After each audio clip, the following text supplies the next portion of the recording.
So National Malarial Control Program was launched during the first 5 years, and it is launched in 1953, and after that in 1958 the eradication program was started.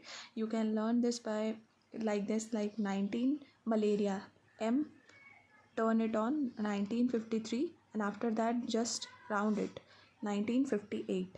Okay, so malaria 1953 and eradication program was started in 1958. After that the modified plan operation was started in 1977. You have to learn it. And modified means mortality, to reduce the mortality and death rate due to malarial cases. Now after that in 2002 there is a integration of malarial control program and national vector borne disease control program. Okay, so it is a vector disease. Vector disease means it involves vector borne like mosquito.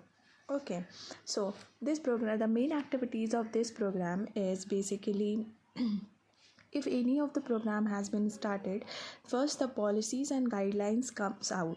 Okay, so the policies and the guidelines will be formulated. Now if there will be guidelines, there will be a technical guidelines. Okay, so the technical guidelines will come out. After that there will be a planning, logistic and training. For technical guidelines you need to plan, it should be logical, and there should be a training. Now after that we have to monitor and evaluate. Now the most important thing is to, you can learn this by, you can make this 3 points, and this is the 3 point. This is first, second and third. Like first you have to coordinate with the state members, union territories. Then after that you have to consult with the NCDS and NIMR. The full forms are like that: National Center Disease Control and National Institute of Malarial Research. You can repeat this like National Center Disease Control, National Institute of Malarial Research. So सबसे पहले हमने क्या किया, सबसे पहले हमने policies बनाए, guidelines बनाए. गाइडलाइंस से ऐड करके आप टेक्निकल गाइडलाइंस बनाएंगे. टेक्निकल गाइडलाइंस को फॉलो करने के लिए आपको प्लानिंग करनी पड़ेगी और लॉजिकल होना पड़ेगा और ट्रेनिंग देना होगा. फिर उस ट्रेनिंग जो दिया है आपको, उसको मॉनिटर और इवेलुएट करना होगा. Now you have to coordinate it with the state members, inter state और ऑब्वियसली इंटरनेशनल ऑर्गेनाइजेशंस के साथ आपको कोलैबोरेट करना पड़ेगा. तो स्टेट में जैसे कि नेशनल सेंटर डिजीज़ कंट्रोल से और national institute of malarial research से, जैसे कि आप रिसर्च से भी हो रहे हो तो रिसर्च भी कंडक्ट होगा. ठीक है, जैसे कि हम लोग facilitating research against the malaria disease. Okay, और इंटर स्टेट और इंटर कंट्री हम लोग बॉर्डर एरियाज़ पे भी कोलैबोरेट और कोऑर्डिनेट करेंगे. और इंटरनेशनल ऑर्गेनाइजेशन जैसे कि WHO, वर्ल्ड बैंक और GFATM. आप ATM तो जानते ही हो, और ये GFATM, वर्ल्ड बैंक आपने सुना ही होगा. Now comes to the strategies. Obviously अगर हम लोग किस बारे में पढ़ रहे हैं, national malarial control programme means control कर रहे हैं, हम लोग कंट्रोल कर रहे हैं सबसे पहले बात. ठीक है, तो कंट्रोल किस लिए किया जा रहा है, कंट्रोल किया जा रहा है ट्रांसमिशन को रोकने के लिए. ठीक है, तो बेसिकली जो मलेरिया कंट्रोल प्रोग्राम है, आप इसको MCH लिख सकते हो, या आप इसको MCH लिख सकते हो. इसका मेन ऑब्जेक्टिव था कि ट्रांसमिशन को ही कम करना है. ठीक है, ट्रांसमिशन को करना है, और ये बेसिकली NRHM के अंडर आता है. It comes under the umbrella of NRHM. You can write like this. Now इसका मेन ऑब्जेक्टिव जो था ना, वो था कि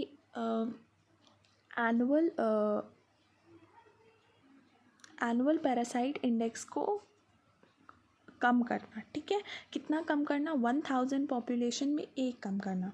means annual parasite index will be reduced 1 पर 1000 पॉपुलेशन बाय द 2017. ओके, इसका मतलब आपको समझ में आया. मीन्स एनुअल पैरासाइट इंडेक्स को कम करना, 1 एक कम करना पर 1000 पॉपुलेशन. कब तक, 2017 तक. अब इसका गोल क्या क्या था, तो गोल बहुत आसान है, आपको बस ट्रिक समझना है यहाँ का. ओके, तो जैसे कि आप लोग हॉस्पिटल में काम करते होंगे तो आप लोगों को पता होगा कि मलेरिया का जो इलाज है वो RT सोनिक दिया जाता है. बहुत बार हम लोग सुने होंगे. सबसे पहले जब भी मलेरिया होता है तो पहला जो सिम्टम होता है वो आता है बुखार, मीन्स फीवर. तो अगर हम लोग स्क्रीन कर ले फीवर केसेस को, that would be very easy. अब कैसे करेंगे? जो 60% होते हैं उनको क्वालिटी माइक्रोस्कोपी से स्क्रीनिंग करना है और 40% को RDT means rapid diagnostic test. Okay, अब अगर पता चल जाता है आपको कि हाँ वो इंसान या फिर वो individual is suffering from malaria, तो ट्रीटमेंट क्या देंगे? तो 2 तरह के पैरासाइट सबसे ज़्यादा इंडिया में कॉमन पाए जाते हैं, जैसे कि पैरासाइट फैल्सीपेरम और पैरासाइट वाइवेक्स। तो पैरासाइट फैल्सीपेरम को ACT ट्रीटमेंट दिया जाता है, आर्टिसोनेट कॉम्बिनेशन थेरेपी, उसके साथ प्राइमाक्विन। ओके, आर्टिसोनेट कॉम्बिनेशन थेरेपी और प्राइमाक्विन दिया जाता है। और पैल्सीपेरम वाइवेक्स को, प्लाज्मोडियम वाइवेक्स को 3 दिन तक क्लोरोक्विन दिया जाता है और 14 दिन तक प्राइमाक्विन दिया जाता है। ठीक है, अब हम लोग जैसा कि अगर हम लोग के हॉस्पिटल में अगर इक्विपमेंट्स ही प्रेजेंट नहीं होंगे तो फिर हम इलाज करेंगे, इलाज कैसे करेंगे? तो सबसे पहले किसी भी हॉस्पिटल में इक्विपमेंट का बहुत ज़्यादा नीड होता है, specially in high cases areas. फिर हम लोग का चौथा हो जाएगा, हम लोग को स्ट्रेंथनिंग प्रोवाइड करना है डिस्ट्रिक्ट और सब डिस्ट्रिक्ट हॉस्पिटल्स में। नाउ सेकेंड, अब हम लोग बात करते हैं कि अगर कोई इंसान सफ़र कर रहा है तो फर्दर ट्रीटमेंट सपोर्टिव इंटरवेंशन हम लोग उस जगह पे क्या देंगे? तो सबसे पहले 80% जो कि सफ़र कर रहे हैं मलेरिया से, उनको हम लोग को अफोर्डेबल अप्रोप्रिएट कंप्लीट ट्रीटमेंट देना है। और 80% जो सफ़र नहीं कर रहे हैं, जिनको अभी तक मलेरिया नहीं हुआ है, उनको प्रोटेक्शन प्रोवाइड करना है। और 10% जो कि हाई रिस्क पे हैं, उनको एनुअली 10% सर्वे मिलना ही चाहिए। मींस एक एरिया है जो कि बहुत हाई रिस्क है, यहाँ पे बहुत रिस्क बहुत ज़्यादा है, ठीक है, तो उनमें क्या करेंगे? 10% लोगों का एनुअल स्क्रीनिंग होना ही चाहिए। ठीक है, नाउ मलेरियल कंट्रोल स्ट्रैटेजीज़। अब मलेरिया को कैसे कंट्रोल किया जाए? मींस सबसे पहले तो हम लोग सर्वे कर रहे हैं, सर्वे करने के बाद केस डिटेक्ट कर रहे हैं, फिर मैनेजमेंट, अगर केस डिटेक्ट हो जाता है तो उसका क्या होगा? Early diagnosis. Through early diagnosis किससे करेंगे? ब्लड स्लाइड एग्जामिनेशन से। ठीक है, मैनेजमेंट करेंगे, early diagnosis and prompt treatment. उसके बाद अगर हम लोग ट्रीटमेंट दे रहे हैं तो उसमें सपोर्टिव ट्रीटमेंट क्या क्या देंगे? सबसे पहले अर्ली रिस्पॉन्स देना है, सपोर्टिव इंटरवेंशन देना है। उसके लिए एक निमोनिक है जिसके लिए CBI याद कर सकते हो आप, जैसे सपोर्टिव ट्रीटमेंट आप इंटरवेंशन दे सकते हो। CBI में सबसे पहले हो जाएगा कैपेसिटी बिल्डिंग, B फॉर हो जाएगा behaviour change communication, I for intersectoral convergence, S for हो जाएगा supportive interventions like me. Supportive आप सपोर्ट कर सकते हो by monitoring and evaluating. Okay, now अब दूसरा है कि integrated vector management. Integrated vector management आप कैसे कर सकते हो? सबसे पहले इसके लिए आपको सोर्स को ही रिड्यूस करना पड़ेगा, जो दुश्मन है उसको पहले मारना होगा। मीन्स हम लोग उसको आने ही ना दे, मलेरिया को जन्म ही ना लेने दे, मतलब उसका खात्मा कर दे। ओके, सो सोर्स रिडक्शन करना होगा। कैसे? जो जमा हुआ पानी रहता है पिट्स में, जो जमा रहता है, उनको जमने ही ना दें। ठीक है, सराउंडिंग को क्लीन रखें उससे। दूसरा, अगर वो हो जाता है, जैसे कि कहीं पे स्टैगनेंट वाटर है, अगर वहाँ पे हो भी गया है तो एंटी लार्वल मैनेजमेंट कर सकते हैं हम लोग। ठीक है, इसके लिए हम लोग के पास 3 तरीके हैं, फिजिकल, केमिकल और बायोलॉजिकल।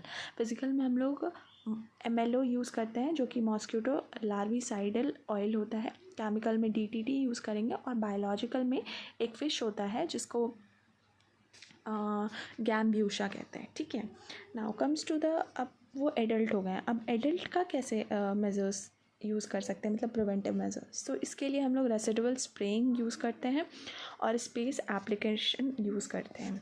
नाउ रेसिडुअल स्प्रेइंग में हम लोग मिस्ट यूज़ करते हैं, जो कि हम लोग स्प्रे करते हैं लाइक ब्लैक बॉटल में रहता है। स्पेस एप्लीकेशन में हम लोग DDT यूज़ करते हैं और मैलाथियोन यूज़ करते हैं। नाउ अब वो एडल्ट हो चुका है, अब वो हम लोग को काटने के लिए आएगा, तो काटने को कैसे रोकना है? Means protection against the mosquito bite. उसके लिए हम लोग क्या यूज़ करते हैं? Just activate and your mind and think. Net use करते हैं, कॉइल यूज़ करते हैं, रेप्लिकेंट यूज़ करते हैं, खिड़कियों में मेस लगा देते हैं, या फिर फुल स्लीव्स क्लोथ्स पहनते हैं।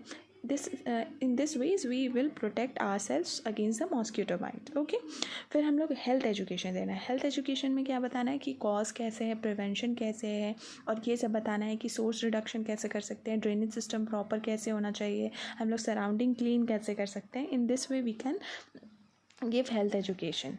ठीक है.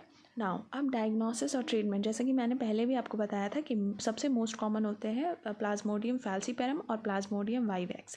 तो सबसे पहले डायग्नोसिस एंड ट्रीटमेंट. डायग्नोसिस किस तरीके से करेंगे, ब्लड स्लाइड एग्जामिनेशन, पता चल गया, केस मिल गया हम लोग के पास. उसके बाद उसको क्या करेंगे, जब ब्लड स्लाइड एग्जामिनेशन किए हैं तो उसका रिजल्ट 24 घंटे के अंदर आ जाना चाहिए. 24 घंटे के अंदर आने के बाद प्लाज्मोडियम फैल्सीपेरम और प्लाज्मोडियम वाइवेक्स का पता चल जाएगा थ्रू थिक स्मीयर टेस्ट. अगर वो प्लाज्मोडियम फैल्सीपेरम है तो आर्टिसोनेट कॉम्बिनेशन थेरेपी स्टार्ट करेंगे 3 दिन तक. फिर सेकेंड डे जो आर्टिसोनेट कॉम्बिनेशन थेरेपी है उसी में ऐड ऑन करेंगे प्राइमाक्विन. अगर वही चीज़ प्लाज्मोडियम वाइवेक्स हम लोग का डिटेक्ट होता है तो क्लोरोक्विन देंगे उसको 3 दिन तक, देन प्राइमाक्विन देंगे उसको 14 डेज तक. अगर उसका नेगेटिव आता है तो फर्दर इवैल्यूएशन और मैनेजमेंट किया जाएगा.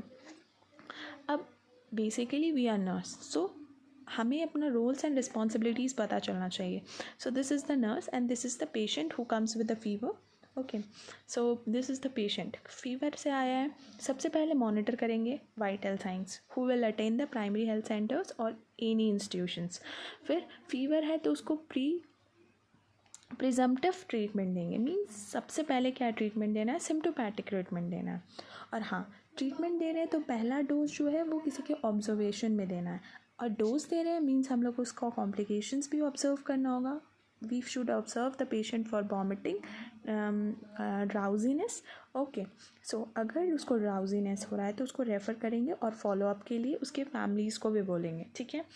उसके बाद हेल्थ एजुकेशन क्या देंगे, उसको बोलेंगे कि आपको प्लेंटी ऑफ वाटर ड्रिंक करना है, अवॉइड ट्रीटमेंट और एम्प्टी स्टमक कोई भी दवा नहीं खानी है.